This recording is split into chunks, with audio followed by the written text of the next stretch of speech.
Episode 24, Heat Training. Welcome to the Oxidative Potential Podcast, where we discuss all things sports science and performance. I'm your host, Matthew DeRoche, and with me is my fellow co-host, Phil Patterson. Enjoy.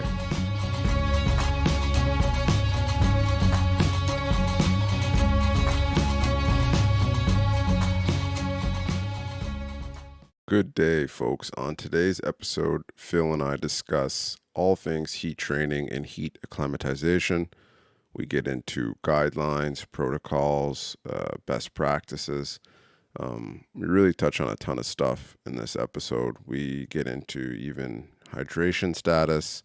Is that important when heat training? How to look at that.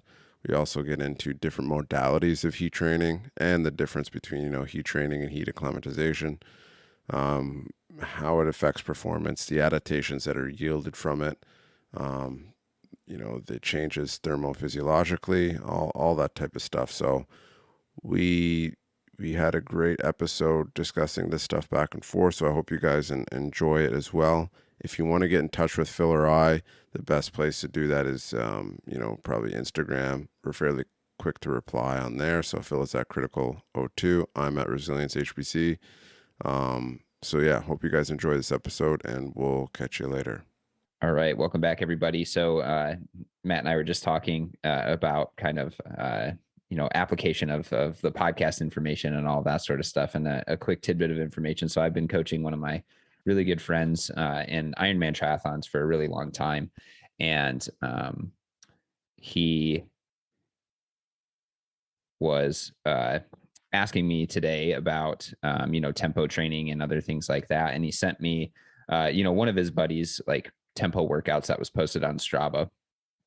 And from what I was looking at, I was seeing that, this guy's tempo threshold heart rate was probably between like 170 and 180.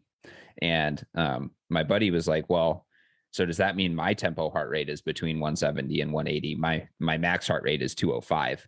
And I was like, there's absolutely no way you can actually tell your tempo heart rate from your max heart rate. So I told him that, and I capitalized absolutely no way to be able to test that.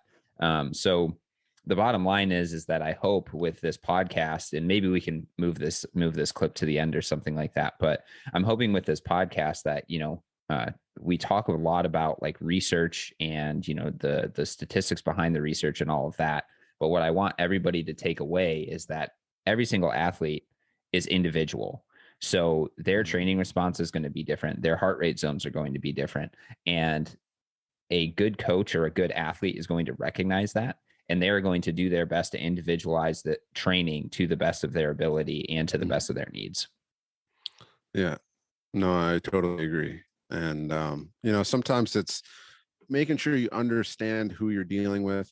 That's why I was like a big fan of, before we get into what we're talking about heat training, I'm just going to say this is like Christian Thibodeau kind of molded this own kind of neurotyping thing, but it was actually taken from Charles Poliquin, which before Poliquin, it was actually the Braverman test, which is used in psychiatry, psychology to understand different deficiencies in neurotransmitters. And it's a proxy. You're not measuring neurotransmitters very effectively at the time we're at right now. It was a proxy, and it serves pretty good. Regardless if it's anything to do with neurotransmitters, it does discern between psychological profiles, which I think is useful. And people just want to say, oh, it doesn't actually do anything. It's like, okay, that's fine. Cool. But it's still useful because you're understanding more about your athlete. And, one of the things that I found is that has a good application, because when you understand the certain little aspects about people's personalities, it's like, oh, I'm never going to give them this then. Right. Because this is not going to flow well. So that's a little tidbit for coaches and for athletes is, make it clear on like some of the stuff that you do hate and some of the stuff that your athlete hates, so you can find ways to work around those things specifically. Anyways. Yeah. No, man, I totally agree. And this is like getting kind of into the philosophical nature of coaching, right? Which is, I think, very important, because something I talked to some of my athletes about is like, are you a cook or are you a baker? Right.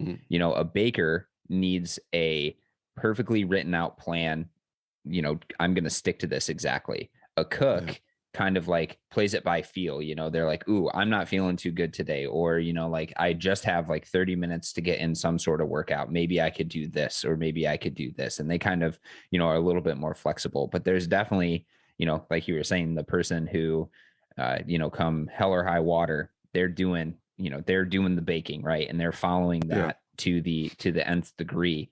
And having that open, candid conversation with, I mean, this is like with any sort of mentee mentor relationship, right? Is like you have to be Mm. open about what you like to do, what you don't like to do, and hopefully, the coach will listen to that Mhm. and then prescribe exercise based on those sort of things.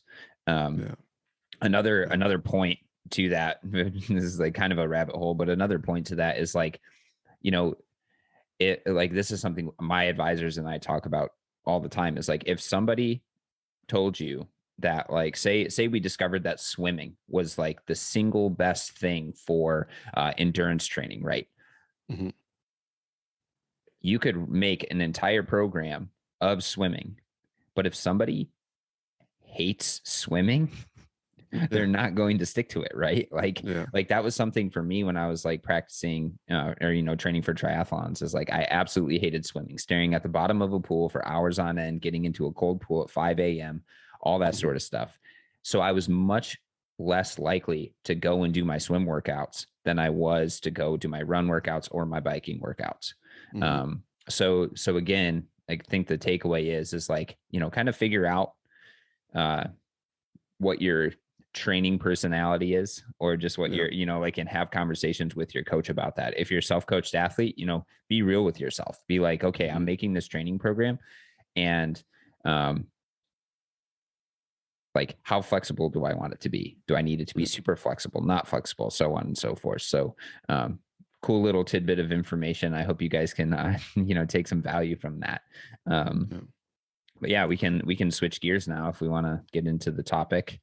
Yeah. Yeah. So today we're going to talk about heat training, heat acclimation. Now, those are actually two different things for people listening. They kind of always get lumped into this, uh, synonymous kind of word, but heat training is more so using heat as a stimulus to improve physiological metrics, thermophysiological metrics as well. But mainly you're trying to target whether it's stroke volume, VO2 max, whatever it is. Whereas heat acclimation is actually the process of trying to acclimate to a hot environment. Hmm. So if you're going to train in a place or you're going to race in a place that is hot, this is where heat acclimation is kind of the name of the game. Now they're both kind of overlapping and they're both kind of synonymous, like I said, and they both kind of do a lot of the same things, but there's actually kind of subtle differences about them that we can kind of get into. But so don't think of if you see someone out there doing a protocol and they're in the hot and you're like, oh, that doesn't really make sense, but just understand that there might be doing something different. Um, and also some of the ways like we're going to talk about and some of the research here, they might be completely different protocols. So just to start off with, when we're talking about heat acclimation, heat training, there's several aspects of that. And I remember like going, doing the whole, meteorology training and being like, I felt like a complete idiot when they're like, talking about the aspects of heat, like on the first day. And they're like, yeah, it's not just temperature, right? I'm Hmm. like, what?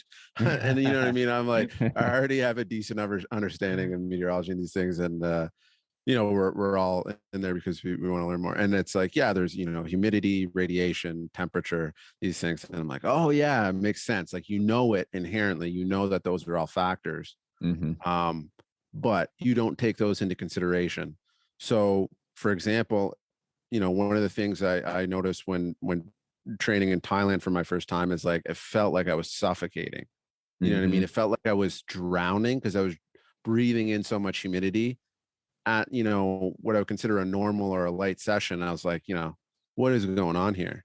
Because the humidity is like 95% plus pretty much every Yeah. day.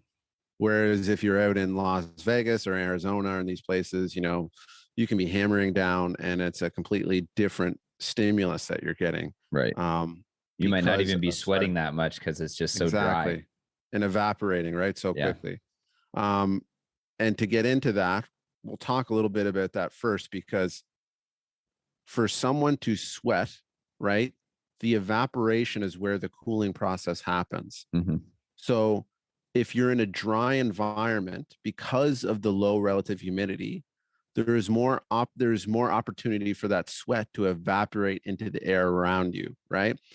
Versus on condensation nuclei and all these different things, right? Versus a place that's very, very humid, like Thailand, like I was talking about, um, or a steam room when you go in.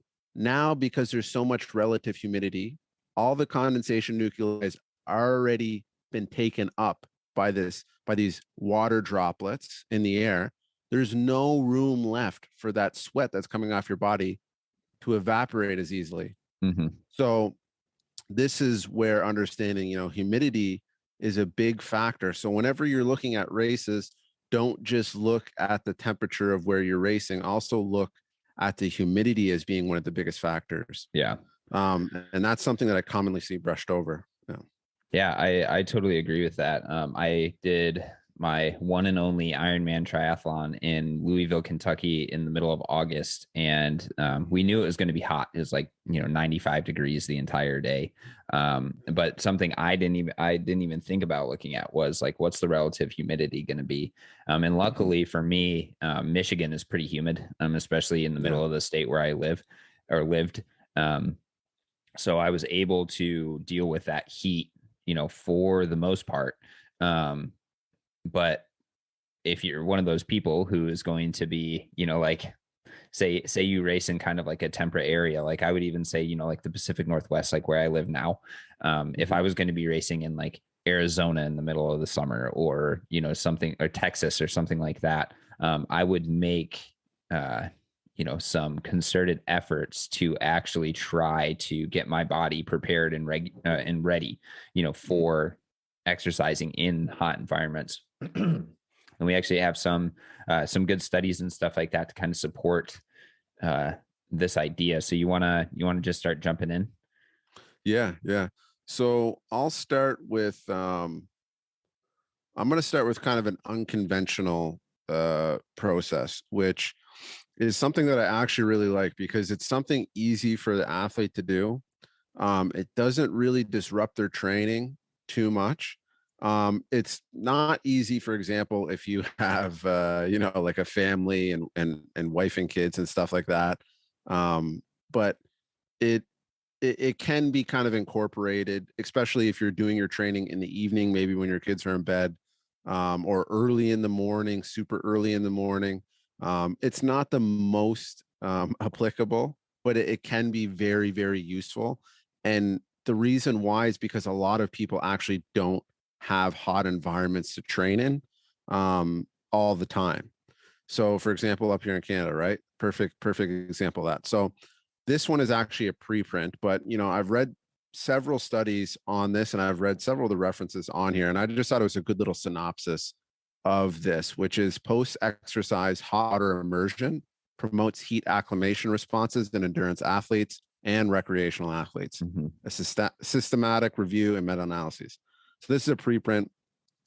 But I mean, I don't know how many of these studies I've read over the years, and I've always found them to be, quite convincing in the evidence of how exposing yourself to a hot bath or a hot tub, or even hot air like in a sauna after training actually promotes and enhances a lot of the stimulus that we get from heat training.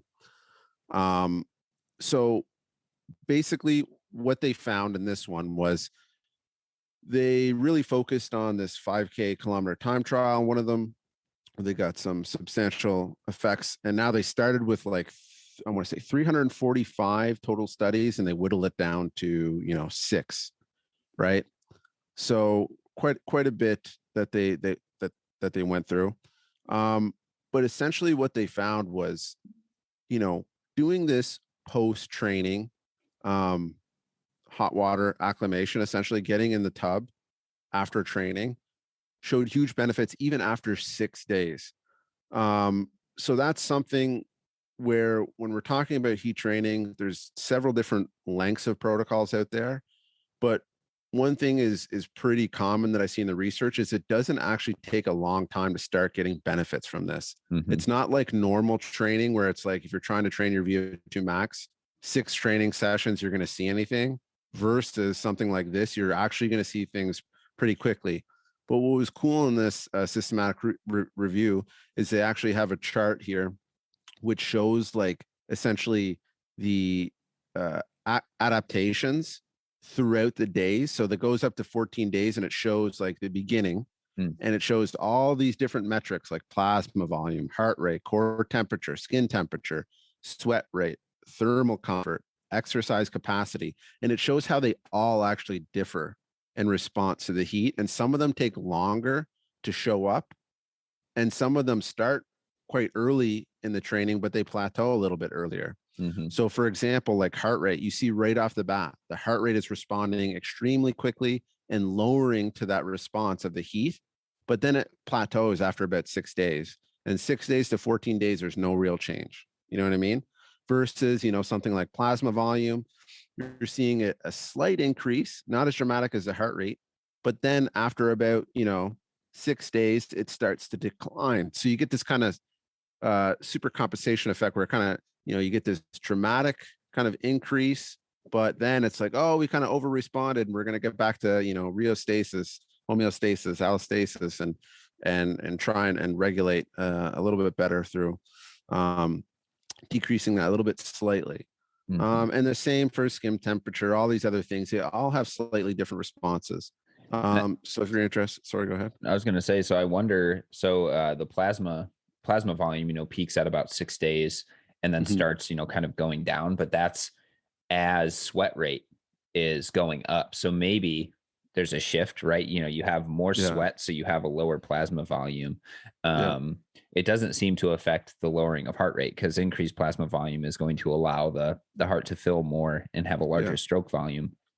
yeah. Um, so I wonder if that increased sweat rate, is kind of then superseding, that increased plasma volume and then resulting in like a net decrease in plasma volume after 10 days or so. This is a cool Yeah, graph. This is a really cool yeah, graph. it is. And it makes sense, right? Like, because when you take one of these things in isolation, you just look at it in isolation. It's like, oh, yeah, whatever. But whenever you start connecting all these things, you're like, oh, maybe this is driving this. Maybe Mm-hmm. this is driving that. Which one is driving which? And you realize, like, oh, everything is actually kind of connected and everything's connected, man. Mm-hmm. Um, and yeah, so you realize like a lot of these adaptations are kind of symbiotic, right? Mm-hmm. And they kind of work off each other and probably feed off each other. But getting into what they found in the 5 kilometer time trial was that essentially the they kind of did pre and post testing, right? So they did pre-testing at 18 degrees, and then they did pre-testing at 33 degrees Celsius, and then they did post-testing on both of those. And they found that there's about a 5% improvement in time trials, right? So and sorry, that's for the hot conditions. So 33 degrees Celsius. So, they're seeing improvements in both 18 and 33, slightly in 18, not very much, it's kind of negligible. But Mm-hmm. we're definitely seeing an improvement big time in the 33 degrees Celsius. So showing something that inherently doesn't have any training involved by sitting in a hot tub after your training shows like, hey, maybe this is kind of enhancing the stimulus because when we're talking about training, the body doesn't inherently understand cycling, running, this and that. Mm-hmm. It's basically internalizing all these things through signals of the environment around you and like what the stimulus is on the body. Mm-hmm. So by sitting in a hot tub after training, you're still driving a lot of the same responses uh, thermophysiologically as you would be out there on a bike, right? Mm-hmm. So this was it's just something I want to kind of start off with because I thought it was interesting for folks that probably haven't thought about this type of application for heat training or heat up acclimatization. Mm-hmm. And I thought it was quite useful. And yes, I barely went into this, but if we've got all these studies today, I want to kind of move and groove with them. Yeah. No, So yeah, I think it's a potentially valuable tool. Like you can you can probably accumulate a little bit more heat training volume by doing, hot water immersion after a training session. Um, yeah, and all, like you were saying, all your body is trying to do is reduce deviations in homeostasis. And that's yeah. just a fancy way of saying that it wants to adapt so that it doesn't get as stressed out the next time a stress occurs. Mhm. So by adding, you know, by immersing yourself in hot, hot water, a hot environment, you're able to, then reduce the effects that heat is going to have on your ability to, uh, like cycle Perform in the or future. perform or whatever it is. Yeah, exactly. Yeah. Did they say like how long was like No, but optimal? no, but I've read quite a bit of this, so we'll talk about that at the end because I'll give kind of protocols for everyone Okay. listening at the end of this about, what I use, what I've used with other people, Mm-hmm. what I suggest, and what the literature shows to be beneficial. Mm-hmm. So I'll kind of conglomerate all those different things at the end. Yeah, Yeah. that'll be great. Yeah. Cool. So do you want to go into the next one and then we'll kind of go back and forth at the end? Yeah. Which paper would you like me to go over? Just the first one there, not the systematic review, but Okay. the So first one. yeah, so this paper that we're going to go over actually came out 2021, so fairly recently, and it's called Temperate Performance and Metabolic Adaptations Following Endurance Training Performed Under Environmental Heat Stress. So what the authors wanted to do is they wanted to see if doing 3 weeks of training at either normal temperature, so 18 degrees C, or a hot temperature, 33 degrees C. So 33 degrees C for those that don't use the SI units is about 90 degrees. It's like 91 or something like that. So moderately warm, something you would probably experience in the like in the summer for most parts of the United States and all of that. And what they wanted to do is they just wanted to see if uh, the training benefits from 3 weeks of endurance training were enhanced with training in the heat. And one of the interesting wrinkles that they added to this training study was that they clamped everybody's heart rate for the work conditions. They didn't clamp power output because a lot of the times when you're training in the heat, your heart rate is higher for the same for a similar given power output. So they wanted to uh, physiologically or cardiovascularly clamp the work rates in order to keep the same cardiovascular load. If that makes sense. Does that make sense, Matt? Yeah, for sure. Okay. Yeah. So they took, let's see, what's their end values. Um, they took a number of well-trained cyclists, and let me take a look. I guess it kind of depends because this was done right during the first lockdown in New Zealand. So they had, I think it was 9 participants in each group, or they aimed for 9 participants in each group. 17, yeah, here we go. 17 endurance trained males uh, took place in this investigation, and 2 didn't finish the heat group, and 1 didn't finish the temperate group. Yeah. And that was just due to COVID and lockdowns and stuff like that. I actually had a similar study. I was doing a high intensity interval training study, and we had like 3 people who were 6 out of 7 sessions in to the actual training study, and then lockdowns occurred, so we had to just discontinue 3 people. And if you know anything about research and stuff, like getting 3 people, like losing 3 people is massive because of just the amount of time and effort and everything that goes into coordinating getting them there. Yeah. So it was a huge bummer. Obviously, you can't do anything about a worldwide pandemic or anything like that, but Yeah. I am glad that they reported, that they lost a couple people, because we did too, and it's just the unfortunate nature of the circumstances. So, what they did is they had pre-testing and post-testing, and what is help me out here. What does IET stand for? Because that's one of their acronyms that they use over and over. I'm not sure on that. I'll have to look at that again. Here, let me take a look. Just give me a second.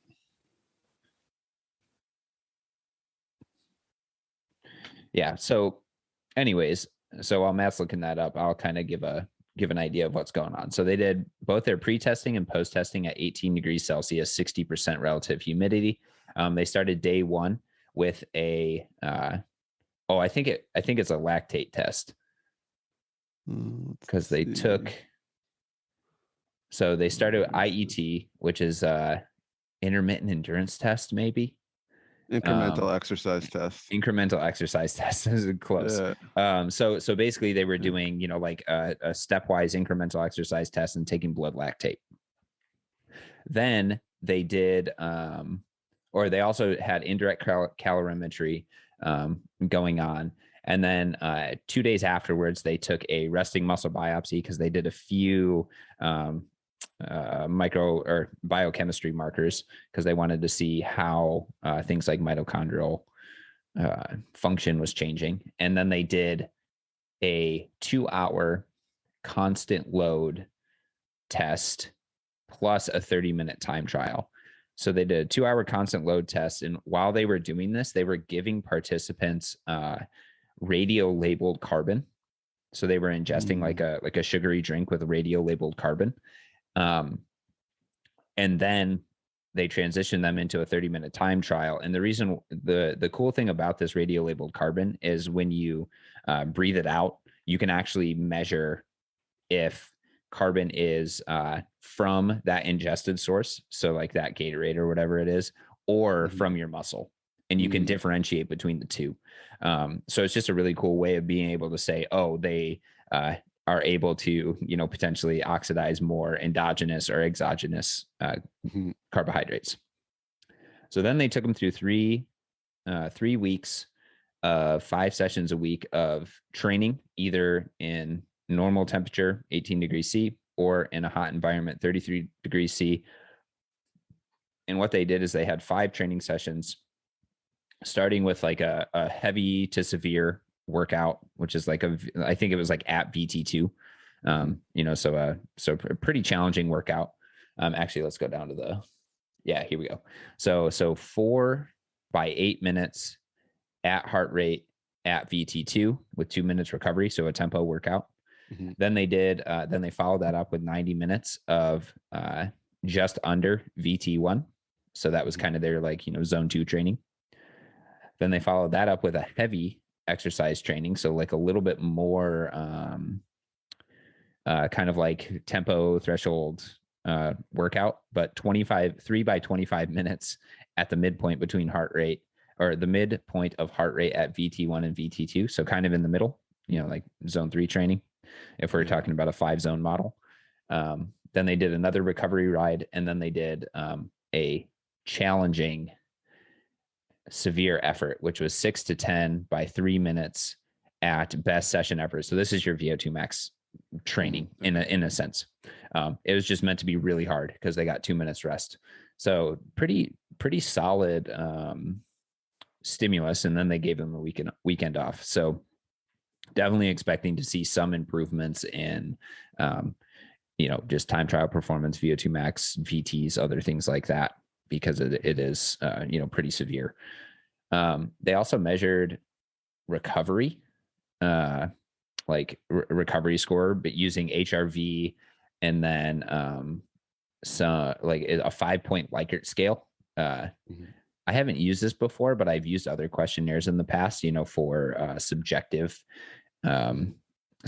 wellness. And I think they work really well paired with, objective measures like HRV and other things like that. Yeah. And then finally they did muscle analysis, where, they quantified a few proteins and quantified the activity of citrate synthase, which has been used as a surrogate marker for mitochondrial function. So what did they actually find? So they found that rating of or perceived training load. So the way that they measured their volume of training was the RPE of the training session times the minutes that they were actually uh, exercising at, and they found that there was no difference between the actual training load, and that was good, because what they were trying to do is they were trying to clamp heart rate and lower wattage, Yeah. or adjust wattage based on that. So looks like they did a pretty good job, controlling for rating of perceived exertion. And then they looked at this relative power output pre-training. So they, one second, I got to check to see what panel B is. Power output during their 90-minute moderate intensity sessions, they wanted to see if the relative power output was any difference between the two. And just the first day, the relative power output was lower in the heat training group compared to the temperate group, and that got better over time. So they got closer and closer over the over the 6 moderate training sessions. Mm-hmm. Then they looked at the 3-minute repetition power output. So this is that super hard workout. And the relative power output was always lower for the heat training individuals, which makes sense, right? Like for if you're clamping it at a heart rate, and you're going really, really hard, it's going to be, it's just the nature of the beast. It's harder to exercise in the heat than it is in a temperate environment. So those were always different. And then finally, they kind of looked at day-to-day variability in heart rate, or in HRV, as a percentage, and they didn't show any differences, but it does appear that the heat training group kind of had a little bit higher percent deviation in HRV, which could indicate that if you continue to train in the heat, you might reach some level of, it's just more stress, but potentially, even though they're not showing that here. Some of the ways that they present, like it's like relative power output, and then it's like percent of pre-training blood lactate 4 millimolar, 4 millimolar blood lactate and stuff like that. So some of the stuff is a little weird, but I think they're kind of getting the point across, is that for the most part, moderate training wasn't different, but high intensity training, you had to lower your power output just because it was harder. And then so let's look at the actual time trial takeaways. So they looked at the training induced change in preloaded 30-minute time trial, 30-minute time trial. So this is after 2 hours of moderate pedaling. And they showed a wattage increase in the heat training group of about 30, whereas the increase in the temperate group was about 15. And they noted that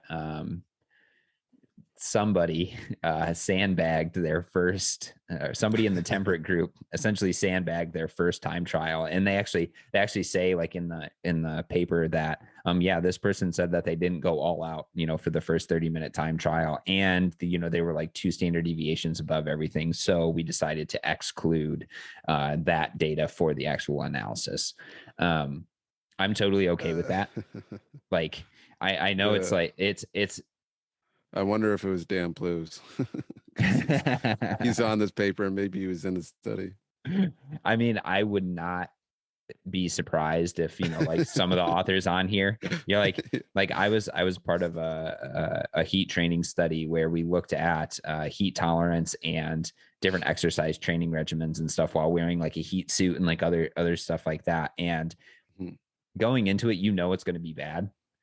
So, maybe that's like some of the mindset that some of these athletes have, but so they did disclude that one because the person improved their average wattage by like 90 watts. That doesn't happen after 3 weeks of training. Yeah. So, and they explained it in the methods and stuff that they excluded it, which I think is fair. Show the data Yeah, and no, for then sure. give a reason why you would exclude it or not. Yeah.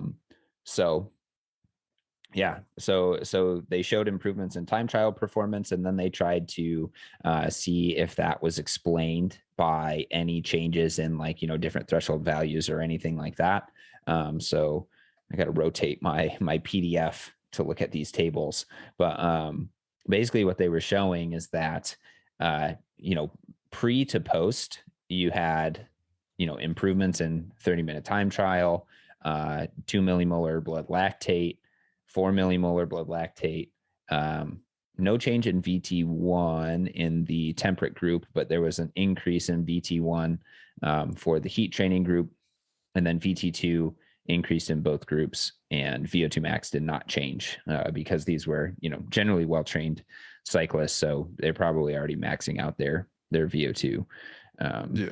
And these are quite dramatic. Like, of the heat training research that I've read, these are pretty dramatic results. Like, this is on the upper end of what I've seen, like 30-minute time trial, temperate 16, heat train 30 watts, blood lactate at 2 millimole, temperate 12 watts increase, heat training 28. Like, that's pretty dramatic increase. Mm-hmm. Same with 4 millimole. It's like 9 watts for the temperate and 19 watts for heat training. Mm-hmm. VT1, like you said, VT2, 20 watts for, temperate versus, 23, right? It's kind of mute there, but this is pretty, that's quite dramatic. Like, Mm-hmm. regardless of Almost whether, double.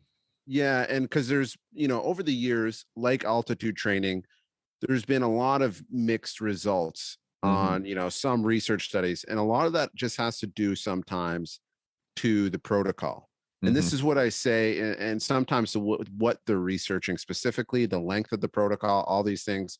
But what we know from here is, like, heat training is not going to generally decrease your performance. So Mm-hmm. if you want to bank, like, for example, though, because this is an important thing to say when we're talking to people and athletes and coaches, is like, there's a lot of protocols out there that you're taking a risk with. Like, your Mm-hmm. athlete or you yourself might benefit from, but that's not guaranteed, Mm-hmm. right? There's a lot of protocols out there that athletes, generally, like, depending on the phenotype, might just be stagnant or even decrease in Yeah. performance.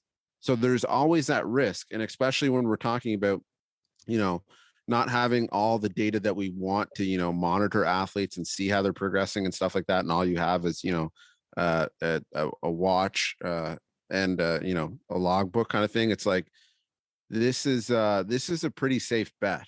Like, you're Mm-hmm. not going to generally see any performance decrement by adding heat training to the roster. Right. And it's And we're seeing that in moderate results. heat training. This isn't go out and, Yeah, exercise at kill 100 yourself. degrees Fahrenheit or anything. Um, Exactly. I also just want to note, though, that there are definitely responders and non-responders in these groups, because, some of these standard deviations are like four. So for instance, blood lactate at 2 millimolar, the increase was like 12 plus or minus 14. So, Yeah, for sure. yeah. So with any measurement, right, there's going to be Yeah, responders and non-responders. yeah, And the more data you have, uh, the more likely you are to be able to identify if, a certain training intervention is actually working or not. yeah, So, yeah. No, that's true, and that's a good point. It's like, when we're talking about, variations in adaptation, that's a huge thing. Like, especially if you're, predominantly slow twitch athlete. Like, I was talking about this the other day with someone, and one thing I've noticed over the years is, slow twitch athletes versus, fast twitch athletes. So we'll just quote it that way. Very mm-hmm. simple.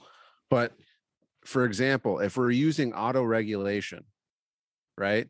So if we're using, like, whatever, the old Russian 4% drop off method in a sprint, um, you know, a fast twitch athlete is going to hit that 4% drop off much quicker than that slow Mm-hmm. twitch athlete. That slow twitch athlete will literally bury themselves into the ground, Mm-hmm. So if we're talking about autoregulation protocols, we know autoregulation protocols work. They're Mm-hmm. great.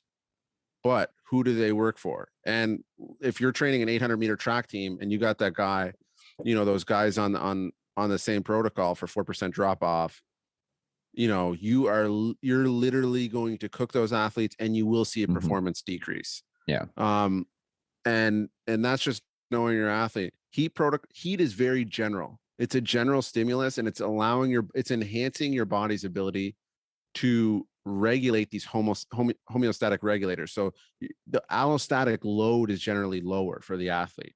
And regardless of whether that improves performance or not, it's generally not going to hurt because it's such a general stimulus, right? Mm-hmm. It's kind of like going out and lifting 3 sets of 10 for this and that. It might not improve anyone's performance. It's not going to, Tank it. dramatically decrease. Yeah. Mm-hmm. So that's a good thing that Phil said. It's like, this isn't a protocol that we're seeing that's like training at 120-degree heat in a sauna or whatever it Mm-hmm. is. Like we're, something super dramatic. So this is kind of a safer Mm-hmm. bet than some of the other protocols I've seen where athletes are literally cooking themselves, Yeah. 90 minutes every day for, 14 days and all this stuff. Like, Mm-hmm. yeah. Anyways, sorry. Just No, kind no, of no, no. I think that's a really good point. And to piggyback off that, I think like if you're going to be exercising the heat, then using some physiological variable like heart rate or SMO2 or something like that is going to help you prescribe that training and keep that allostatic load the same. Yeah. Versus if you just went like power output, right? So if you were like, oh, well, we have to, do everything at 300 watts, that 300 watts is going to be a lot harder in the heat, regardless of who it is. So as like a coach, adding a physiological marker, if you are going to add in heat training, is probably a good step. So I also want to come back to this like slow twitch versus fast twitch athlete training thing. We might not get to it today, but I definitely want to have a discussion about that because it's something I've thought about a lot, especially in the realm of CrossFit and repeated high intensity interval training and other things like that. So just something that I want to get back to eventually. For sure. So they looked at, all of their different threshold values and all of that sort of stuff. And then they looked at changes in things like fat oxidation, gross efficiency. Well, I guess it'd be substrate oxidation in general. And basically what they showed was that there were no changes, maybe a slight increase in gross efficiency in the intermediate group or in the temperate group. But then no changes to things like fat oxidation, total carbohydrate oxidation, mean exogenous or endogenous oxidation, mean heart rate. And I'm pretty sure this is in a fasted 2-hour exercise. I believe it was. And then, but they did show that peak fatty acid oxidation in the fasted trial. I know that's fasted, was higher. So the delta fat oxidation, wait a minute, peak fat oxidation, 0.5 grams per minute. So it actually went down.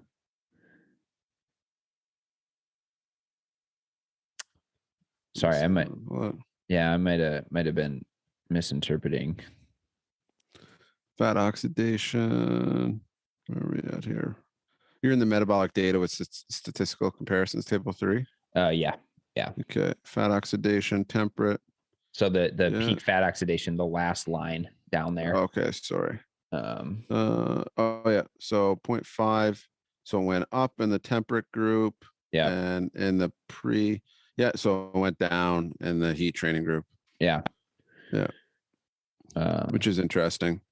Yeah. But I don't use peak fat oxidation. Like for myself, I've come to like your VT1, yes, it does have peak fat. Like I'm not the guy that uses fat max as a zone two Okay. or a VT1 or anything to do a training. I never have. I know a lot of people do use fat max and peak fat oxidation. I note it like when I give a report, I note the fat carbohydrate crossover point, and Mm-hmm. sometimes that does uh fall in line with VT1. Mm-hmm. But I've never found it to be a huge driver of performance unless there is such a dramatic shift in a completely different, phenotype, like saying a sprinter train endurance Mm-hmm. profile for like years on end. And, you see their fat oxidation, like go through the roof, then it's something that I take into consideration. But for these, I'm considering these like relatively mute. Mm-hmm. But Mm-hmm. there's probably something there. I'm not saying that there's not something there to it. Right. Right. Yeah, there's probably a reason for that. There's always generally a reason for why things happen, but Right. um, Yeah. obviously, but I just thought that was, interesting. yeah, Um, so, yeah, yeah, so that, not too many shifts in fasted exercise. And for the most part, most athletes, um, aren't generally training in a fasted state. yeah. Um, so again, It's interesting. I'd like to think about that a little bit more, though. mhm, I'd like to, maybe reach out to one of these guys and ask if they have any inclinations to why that is yeah, the way it is. training induced change in fat oxidation rate decreased with heat training. Um, which means that they're relying more on carbohydrates Yeah. during the actual exercise. So, yeah, so that's interesting because the next thing that they show is they show that maximal citrate synthase activity is increased. So Mm-hmm. um, maybe more of that, It's going into the mitochondria. yeah, more of the pyruvate is able Yeah. to make it into the mitochondria. Um, Yeah. so yeah, I thought that was interesting, and then they just did. I thought figure five. I feel like is almost a bit of a throwaway in a sense. Like no offense to the authors, but they're just like, yeah, we did maximal citrate synthase activity, which is cool. Um, Mm-hmm. but then they were like, yeah, and then we measured literally one protein that is involved in fat oxidation, Yeah. and it didn't change. And Yeah. it's CD36, which is a fatty acid transporter at the membrane of the actual muscle itself. Mm-hmm. And CD36 hasn't really been shown to be limiting to fat oxidation or anything like that. It's more like CPT1 and other things that transport fat into the mitochondria. Mm-hmm. So they were like, yeah, I like I said, I felt like this was a bit of a throwaway. They're like, well, we measured Yeah. CD36 and didn't show anything. It's Yeah. like in my line of research, since we do a lot more like kind of like the biochemistry and like Yeah. mitochondrial adaptations, like Yeah. we would show CD36, we would show CPT1, we would show beta had ETF, like all of these things that are involved. Um, Yeah. so Especially if you're taking muscle from someone too, right? Like yeah, it's a dude, they lot. took a muscle biopsy and then they did two Yeah. measures. Yeah. Who knows? Maybe they were It, like specific. Maybe there was something specific they're trying to get at that with mm-hmm, heat and those specific markers. But I'd yeah. be interested to hear why they did those. Yeah, and Kind of maybe interesting. they did mitochondrial respiration and are going to publish that in a different paper.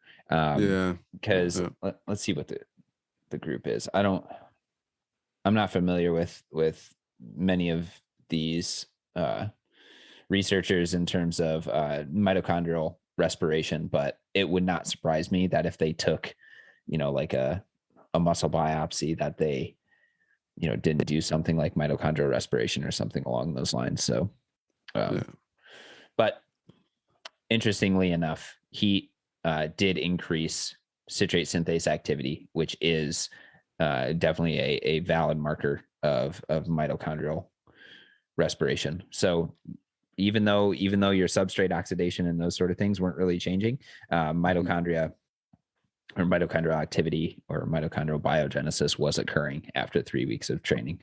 So really cool. Um, Overall, I think again, this is like a valid study for saying like, maybe moderate heat stress as long as you're not doing too much of it, Mhm. could result in uh, increases in performance. Yeah. So just something to think about, and especially if you're going to exercise or race in hot environments, heat training, just like altitude training, your body is going to adapt to that specific environment and do better in that specific environment with those Yeah. adaptations. So I think that's the big takeaway is like, moderate heat could improve, normal time trial performance, but you're probably going to see even more benefit if you were to race at like 90 degrees. Yeah. I'm going to get into really quick, just two. I'm just going to brush over these. And this is to do with hydration, essentially, because a lot of people have gone back and forth, and I've heard a lot of stuff over the years where I took for granted people like, oh, you just have to be hydrated, and I was like, oh my god, I can't let the stroke volume drop off. You can't let, and then I started to think about it, and I got into this whole hormesis, kind of mindset, and been like, well, there's probably some type of beneficial effect um, to maybe slight dehydration, Mm-hmm. with signaling. And I've read some research that I've tried to find again. I can't find it, but it was in the Journals of Extreme Human Environment. It's one of the journals I really like. Um, you know, that kind of spoke a little bit about that. And I found another two papers at one point. I have to find them again, but essentially, I do think there's something to it. I don't know if it's not something I would use every day, but I think exposing athletes every once in a while to slight dehydration is an important process. And I talked about this with Mike T. Nelson the other day. And he calls it, which I really like, and I'm gonna use is eustress and distress training. Mm-hmm. You don't train an athlete with distress training all the time. Like, for example, go out on a, relatively depleted or fasted run or something like that, but every once in a while actually, I think it serves as a beneficial stimulus, not even just physiologically but psychologically. Mm-hmm. Because if anyone's raced, they've had to go without water or without a gel at a certain point of time, Yeah. or whatever it is, and just the psychological benefit of knowing, like, hey, I know I'm going to be okay, blah blah blah, and being Yep. used to those feelings. Now, this is what these two research studies actually showed. One was more on the physiological side. So this one's it's in Frontiers in Physiology. Exercise heat acclimation with dehydration does not affect vascular and cardiac volumes or systemic hemodynamics during endurance exercise. And basically, I'll leave it in the show notes, but they're just trying to see the effect of slight dehydration with heat acclimation versus euhydration, right? So hypohydration versus euhydration. So someone that's drinking concurrently while they're exposed to heat versus someone that's not. And essentially, they just took some trained cyclists and triathletes. They went through, had them, exposed to the two different interventions, and they're separated by a washout period of 4 weeks. And there were 10-day exposures. So they went through and trained in 40 degrees Celsius heat at 40% relative humidity for 90 minutes per day for 10 days. And they did that in, euhydration, like I said, and hypohydration. And they clamped it basically at a workload that was equivalent to 65% max of VO2. So they had them work at 15 minutes at that 65%. And then they clamped the heart rate that they're at after that 15 minutes. And then, they tested them pre, post, all that stuff. And what they found, they were measuring other things along with like resting, cardiovascular responses and metrics, like left ventricular things like mass and all these different things like that. But what they found is it really didn't change the stimulus that much. It's not anything to note. So by people going out there and saying like, oh, you have to drink water and stay hydrated, make sure you're hydrated for your session.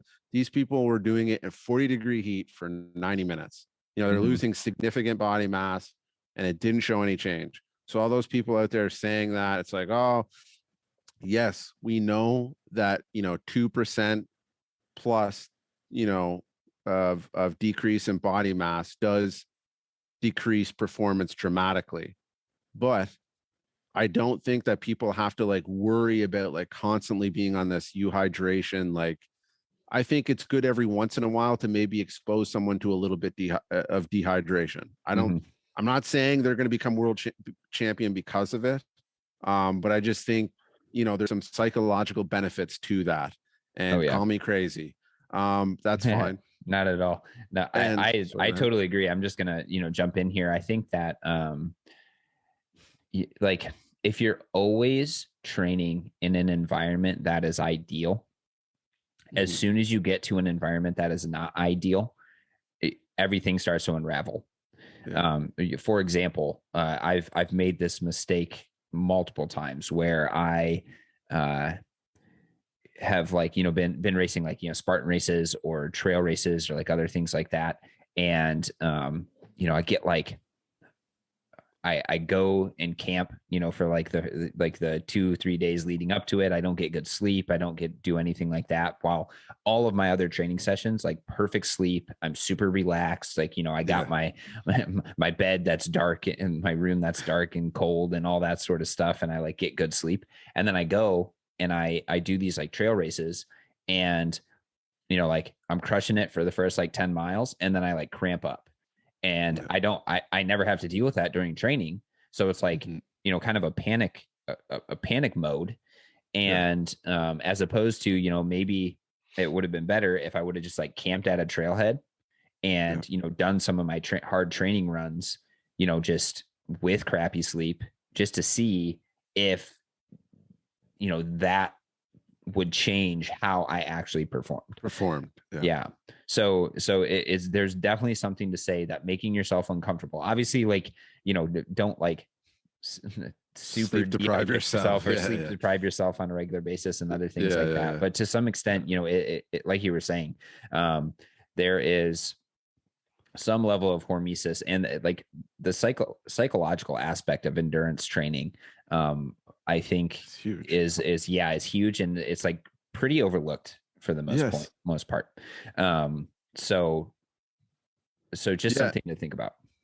Yeah. And this is exactly what the next piece of research I'm going to pull up here, which is called repeated familiarization with hypohydration attenuates the performance decrement caused by hypohydration during treadmill running. This is by Fleming and James. And this, what they found was essentially exactly what we just talked about. They had a hypothesis that, hey, all these performance decrements we're seeing in a lot of these hypohydration trials and hypohydration studies of like how bad dehydration affects performance, we do believe that dehydration decreases performance. But what we think is actually if people get exposed to that, that performance decrease will actually be much will be attenuated essentially. Mm-hmm. So they went through their trial. Essentially, they did pre-testing. They did an incremental exercise test. Essentially, I think it was like 4-minute stages in the beginning.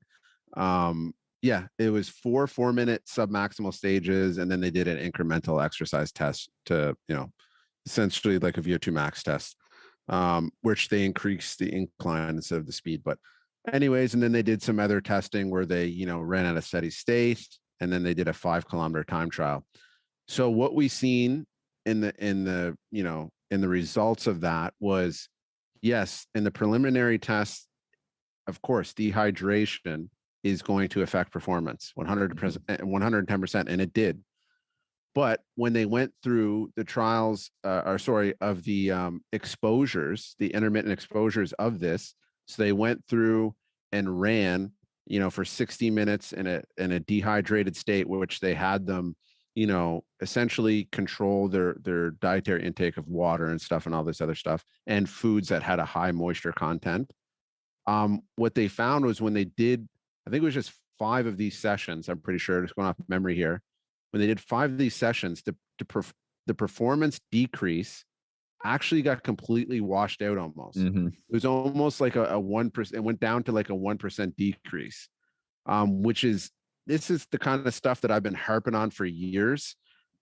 Is in endurance sport and even all these other sports like fighting, climbing, extreme sports like skydiving, all these different things, like your ability to manage situations, whether it's cramping, like Phil was just talking about, whether it's slight dehydration, whether it was poor sleep, whether it's carbohydrate depletion, whatever the situation, maybe your hot spots, blisters, sore hip, whatever it is, those are all skills. And you can really, and I was talking about this with Robbie Bork the other day, is like the only way you can really truly get a grasp on those things is by exposure to them. Mm-hmm. You can't go to a therapist and talk about, yeah, when I go bonk out on my ride, I want to solve the problem of not freaking out. Like a sports performance therapist is, psychologist is going to aid and benefit with mindset and visual, all these different things, right? Self-efficacy, the 4 pillars. I don't know. You can't inherently change your ability to manage that situation that well unless you're exposed to it. Mm-hmm. Because it's just, we know that that's basically how everything works. Just like in psychology, if you're dealing with psychological trauma that's going through your head, you have to be exposed to that to at least deal with it. And if you Mm-hmm. don't want to expose, you want to go further away from it, you're never going to be able to deal with that trauma. So this is kind of something where I'm not telling people to go out and dehydrate themselves, day on end, and it's going Mm-hmm. to give you some magical benefits, like it's a magical pill.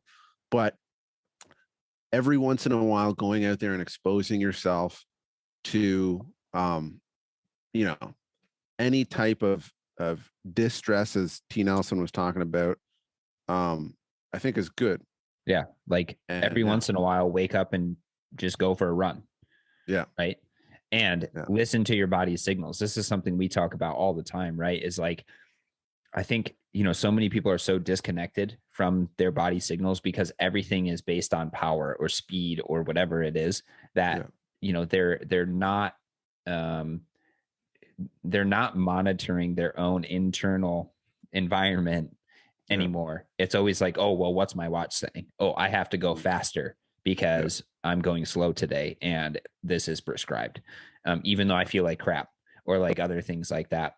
So yeah, I definitely think that it's worth uh flexing that psychology muscle, and I think it's like you don't need to take it to the extreme like a David Goggins or like somebody like that, but yeah, exposing yourself to those challenging environments, there is something to say that it's like, okay, well, now we're prepared for that yeah, challenging environment when it arises again, because I know that this and this, the feelings are going to happen. I'm not going to yeah, panic because I know that this and this can help make it better. yeah. um so, Good personal example of that, just right quick, is like I remember, specifically doing some of this distress training and some of my training programs years back, and I would go out on, several days in the week. Now, this is when I was like overloading and I'm not suggesting it's to anyone, but I was going out for 4.5 hour runs and like 35 to 30, 33 to 35 degree heat, twice a week, and no water, no food, and completely fine with it, having a great run. And I'm not saying that's going to benefit you physiologically on a huge level or anything. Like, mhm, I'm not saying like you're going to gain anything from that, but the psychological stress that I was inherently intaking was very, very low. Whereas when I first started, those training blocks, even going out for an hour, um, with carbs loaded and even having like 500 mils of water was a struggle in mhm, 35-degree heat. mhm, And RPE is such a huge thing. Like if you're subjectively feeling a lot less stress, that is going to be a performance boost for mhm, sure. mhm. So, it can be done, and I'm not saying everyone needs to do it, but I'm just saying, like, I've experienced, great results. I've seen plenty of other people the same thing. Sorry. Anyways. Yeah. Oh no, I think that's just a great point. And that's I can't remember the guy's name, but the CEO of like Spartan, like I've Mhm. heard him on numerous podcasts where he's like, yeah, I decided to make Spartan races because everybody is in a temperature controlled, comfortable environment all the time. And people need to Mhm. be, exposed to those challenges and whatnot. So Yeah. he would be totally on board. Yeah. With what we're saying and all of that. Uh, Yeah. but yeah, don't go overboard with it, but Yeah, definitely don't do what I consider did. But yes, it. it can be done. Yeah. Um, all right. So you want to, uh, just briefly go over this last systematic review. Yeah. So the last thing that we're going to go over is just a brief meta-analysis and meta-regression entitled Effects of Heat Acclimation and Acclimatization on Maximal Aerobic Capacity, so VO2 max, compared to exercise alone in both thermoneutral and hot environments. Um, so what these authors, were interested in testing is they wanted to see does heat acclimation and acclimatization, they're using that word interchangeably here, is typically used to enhance tolerance to heat, thereby improving performance. And heat acclimatization might confer a positive adaptation to maximal oxygen consumption. So with the idea that if you have more plasma volume, those sort of things after heat acclimatization, your maximal oxygen consumption may remain high in heat. So they wanted to test this, and we won't go too deep into it because we know that VO2 max is only one of the predictors of performance. Yeah. But they found, let's see, how many studies did they find? They found a total of 28 studies that they actually included from, they whittled it down from about 2,000. And they broke those studies up into 4 different categories. They had thermoneutral VO2 max with control. They had a hot VO2 max test with control. Then they had thermoneutral VO2 max within participants. And then they had hot VO2 max testing within participants. And um, basically, what they showed was that uh, heat acclimatization and heat training had a tendency to favor higher VO2 max in both the thermoneutral and in the hot VO2 max testing environment. So again, just kind of showing benefits to some level of heat acclimatization or heat exposure to one of our predictors of endurance performance, which in this case is VO2 max. I should note that like a lot of these differences that they're actually seeing are fairly small. Mhm. And there's one study that had a pretty massive increase. Yeah. So like it was a night. Moderate to a large amount. Yeah. Yeah, it was pretty large. So that could be pulling, some of these increases that we see a little bit further. Mhm. But with a meta-analysis, right, you're taking into account the body of literature. Yeah. So maybe not so much. Yeah.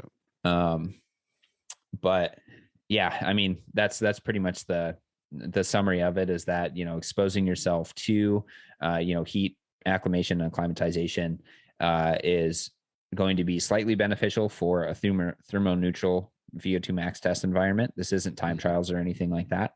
And it may be a little bit more beneficial if you are doing, your performance and your testing in hotter environments. Yeah. So again, kind of stuff that we all know, or I hope we all know, right? Is that, Mhm. if you train with a certain environmental stress, you're going to be able to compete better at that environmental stress. Yeah.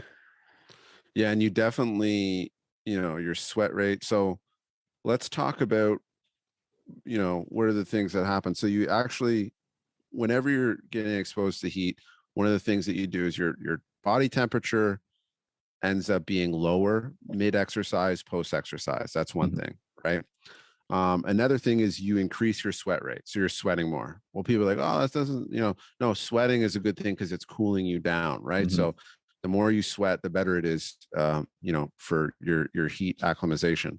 Um, Also, right, increase plasma volume, right? Frank Starling effect in the heart, right?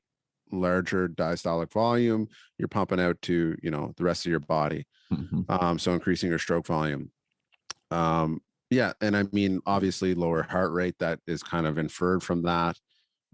So this is the kind of adaptations we're looking for, um, if we're going to be exposed to heat, but also we're going to see, improvements too at lower temperatures, even sometimes, because all those things are intertwined. Like your body Mhm. temperature is a big, portion of the physiological game when you're trying to race at any temperature. Mhm. So if your body can better handle and manage those regulators, it's going to have a slight performance benefit. So let's talk about, what are the protocols around this? Well, just like anything, it depends on training Mhm. history, depends on exposure, but I'm going to give you something here. So for the baths that I talked earlier, 5 to 7 days, um, is kind of a starting point at 40 degrees temperature, water temp. So buy yourself it's good to actually have I have a snow temperature gauge, a really good one that I use for everything. But you can buy them for like 10, $15, and you can just put it outside. You can put it in your ice baths. You can put it in your hot baths, and Mhm. you got a quick temperature within a couple seconds. They're a good thing to have around the house, especially if you're doing this, types of different types of training. So 40-degree temperature for 30 to 45 minutes. Um, Anywhere from 5 to 7 days to start off with. And then as you kind of got exposed to that, you can come back to that later and add some days, Mhm. right? The benefits are going to waver off. Like you're not going to just keep reaping benefits from this. So I would stop that at probably 10 to 14 days because it's a pretty direct exposure. Mhm. Um, and so yeah, that's my kind of protocol for hot baths. Yeah. Now for heat training itself, for going out in the heat and training, there's several ways you can do this. Um, One way is you can start preheated by going in a hot bath or in a sauna right quick before you work up a little bit of a sweat before you train, and then expose yourself to more heat after. So it's, takes, you're wasting less time in your session on like Yeah. getting your, anyways, that's one way to do it. Another way is to wear really, really hot clothes. Not Yeah. hot The clothes, the wear typical like fighter wrestler yeah, exactly. mentality. You can buy these, like, I don't suggest these because the amount of plastics that you're probably absorbing into your skin are horrible, but they have these like sauna suits, Everlast, and all these other Mhm. companies make. We used to use those all the time, our garbage bags. Oh yeah. And that's just increasing the humidity, right, around your body Right. and and the escape of heat. Yeah. It's But those things limiting are horrible. evaporative cooling with sweating Yeah, essentially. yeah. So But don't do that because you're like the amount of xenoestrogens you're probably taking in from something like yeah, that. it's also Um, a pretty dangerous game, yeah, because you can overheat very, very quickly. yeah, So be careful with exactly. those. But yeah, just hot clothes is like wearing a couple layers underneath and a sweater. And that's a pretty good way. Or you can go at the hot train at the hottest portion of the day. That's another one. If you live in an environment that's conducive to that. Also, it would be in a sauna. Training in a sauna would be another way. If you have your own sauna, just sticking your bike in there. You can do it in your bathroom too, or in a room by putting space heaters. Just destroy your energy bill, by the way, or your electricity bill. I don't I don't really recommend that too much. Um, but yeah, it's another method of turning One, up the heat in a room. yeah, I was going to say, if you don't want to turn up the heat in the room and you're just doing stationary cycling, just turn the fan off. Yeah, One of the big benefits of riding outside is that you get all that wind that's passing you, so you get way more evaporative cooling going on. yeah, And if you just ride inside, that air is going to be stagnant. So you're not going, you're going to experience a little bit more heat stress, just by being in a closed room, compared to riding outside. Yeah. And that's true. That's like a huge, and that's why like testing is so important. Like, what are the places, anyways? But yeah, so those are some methods of how to do it, essentially. But the protocols on how long to do it, like I said, it depends. But generally, where I start at is a 10-day protocol. You can do like shorter than that, but a 10-day protocol or 10 days of training. And I generally throw in a couple days of non-heat training, Mm-hmm. because heat training it's a very different stress, right? It's a stress, but it's a different stress. And whenever we change anything in training dramatically, that's an opportunity for, injury. I'm not saying you're going to go out there getting injured on a bike riding in some heat, but your immune system response, all these different things that play into it, your overall allostatic load, these things are going to, you know, change essentially in response to the new type of stimulus you're putting on your body. Mm-hmm. Um, well, even the enhanced stimulus that you're putting on your body. So, 5 days, a couple days break in between there, and then another 5 days. And then that can kind of go out anywhere from 10 to 14 days. I usually would use as a block of training, heat training. So if this is not your first rodeo, you have a higher training age, you live in somewhere hot, 14 days would be, most likely a fairly adequate stimulus.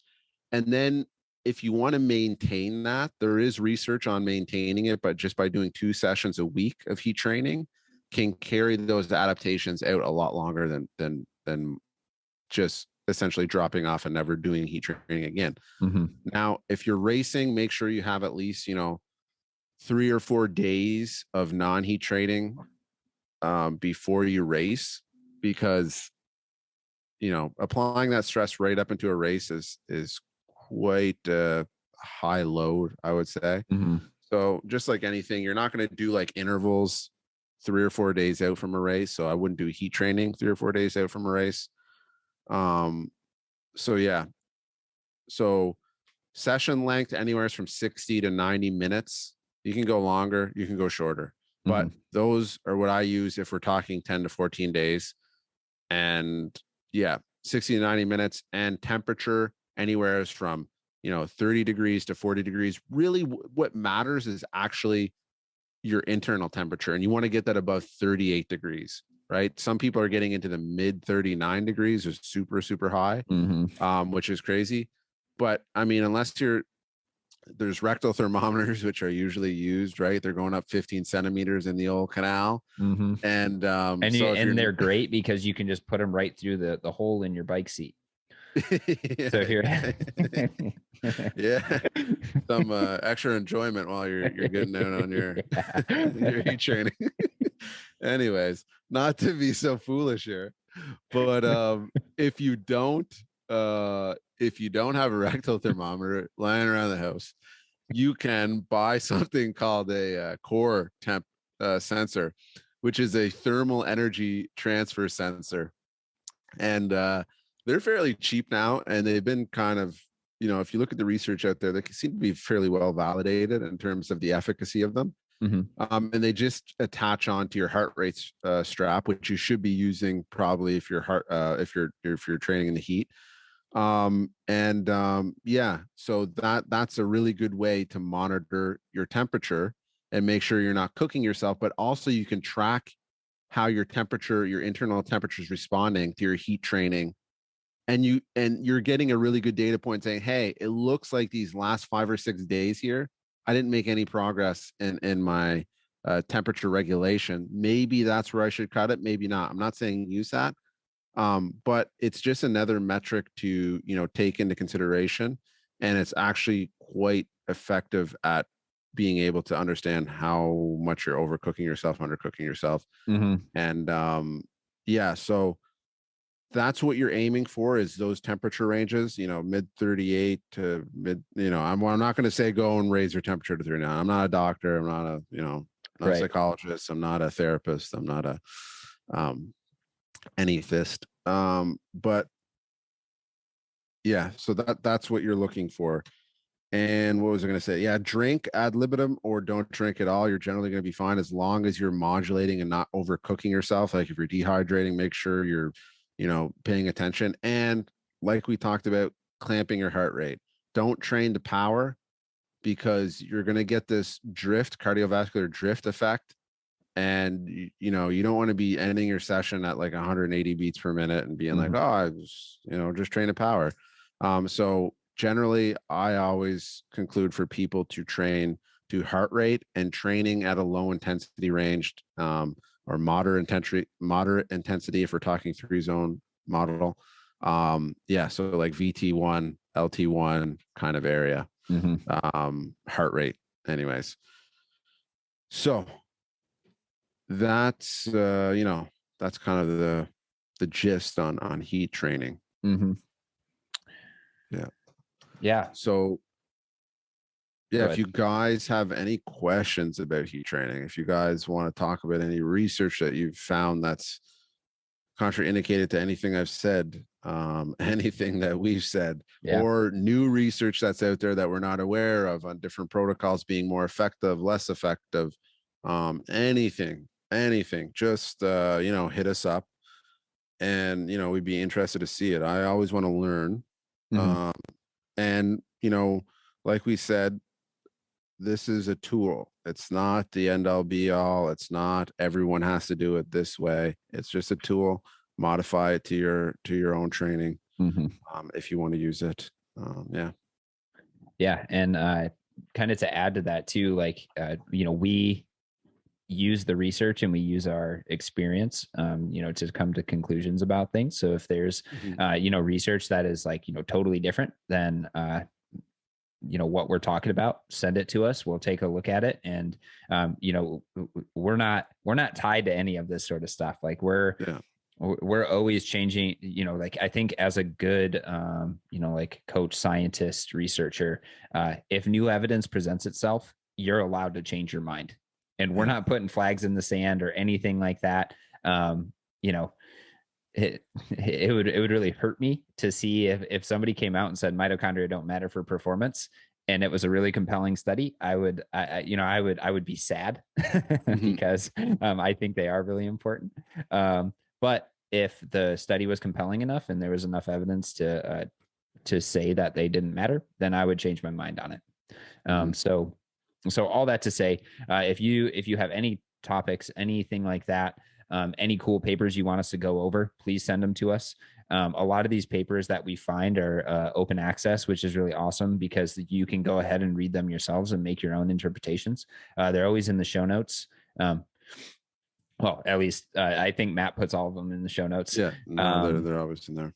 and you can find us on our social media stuff. I'm on Instagram at critical02. Matt's at resilience hpc on Instagram. And is that your YouTube handle as well? Yep. My YouTube. Yep. Sweet. So yeah, until Awesome. until the next one, enjoy, learn a lot, and keep getting better. Peace.